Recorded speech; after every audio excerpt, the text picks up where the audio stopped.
Hi friends, welcome on Europedia, and this video is related to the research areas in the field of transportation planning.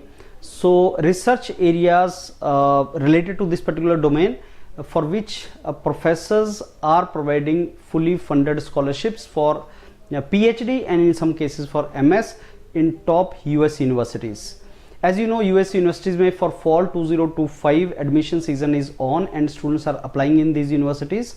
और अगर आप professor को अपना research area बताएंगे, उनके research area के साथ मैच करता है, एक मेल उनको ड्रॉप करेंगे which we call warm mail in which you mention your research inclination and where is the overlap between your research area and professor's research area, then you get the opportunities in these universities.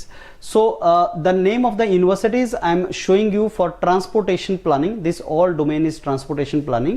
कौन कौन सा research area है transportation planning में, professors कौन से हैं, कौन सी 10 universities हमने आइडेंटिफाई की हैं जहां से प्रोफेसर्स का प्रोजेक्ट एंड आप अप्रोच कर सकते हैं.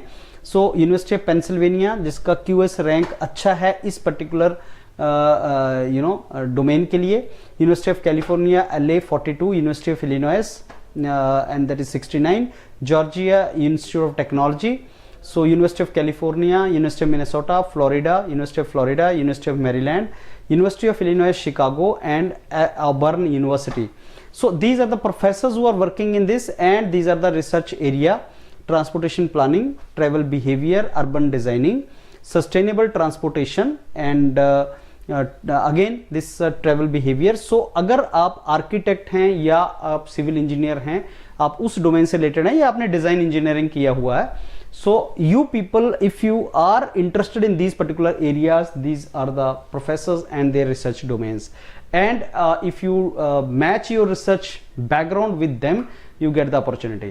Those of you who are looking for direct PhD opportunities, जिन्होंने BTech किया है and they have not done their masters, but BTech में they have done some work related to this.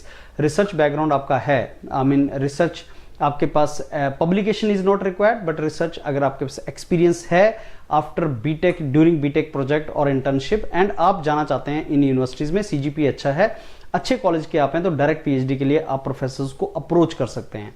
Otherwise अगर आपके पास एमटेक है तो आप अपना रिसर्च बैकग्राउंड दिखा सकते हैं. Again research publication is not compulsory for US, but आप रिसर्च बैकग्राउंड दिखा सकते हैं, जिस फील्ड में आपने काम किया है तो आप इन डोमेन्स में जा सकते हैं. So that is for research basically backgrounds of these fields. तो रिसर्च इनका जो आपका है, अगर इस फील्ड में आपने किया हुआ है तो एमटेक के बेस पे क्या ओवरलैपिंग है प्रोफेसर के साथ, वो आप जाके इसमें ज्वाइन कर सकते हैं, आपको फुली फंडेड स्कॉलरशिप मिल सकता है. आप में से जो बीटेक हैं, रिसर्च बैकग्राउंड बहुत ज्यादा नहीं है लेकिन इस फील्ड में इंटरेस्टेड है एमएस करने के लिए, again the process is same. आप प्रोफेसर को मेल कर सकते हैं, यूनिवर्सिटी में अप्लाई कर सकते हैं, यूनिवर्सिटी में आप एप्लीकेशन फी वेव ऑफ के लिए एप्लीकेशन लगा सकते हैं. आपको प्रोफेसर को बस ये बताना है कि मेरे को इसमें इंटरेस्ट है, in this field I want to join under your research group. फिर जब आप अप्लाई करते हैं ग्रेजुएट स्कूल को तो आपकी एप्लीकेशन प्रोफेसर के पास जाती है, and that is how the shortlisting is done. तो वेदर इट इज एमएस और it is PhD, procedure is more और less same, but only thing is आपका जो मेल कंटेंट है प्रोफेसर को या स्टेटमेंट ऑफ पर्पज है उसमें डिफरेंस आता है. बट फॉर डायरेक्ट पीएचडी अगर आप बीटेक के बाद जाना चाहते हैं तो आपके पास कुछ रिसर्च एक्सपीरियंस होना चाहिए. अगर आप पीएचडी का एमएस बीटेक का एमएस में जाना चाहते हैं then you need not to have research experience. अगर आप एमटेक के बाद पीएचडी में जाना चाहते हैं तो ऑब्वियसली आपका मैच होना चाहिए मास्टर्स का काम with PhD. So friends, if you are interested in this and if you want to get fully funded scholarship, get in touch with the mentors of Europedia. They will help you further. All the very best. Thank you.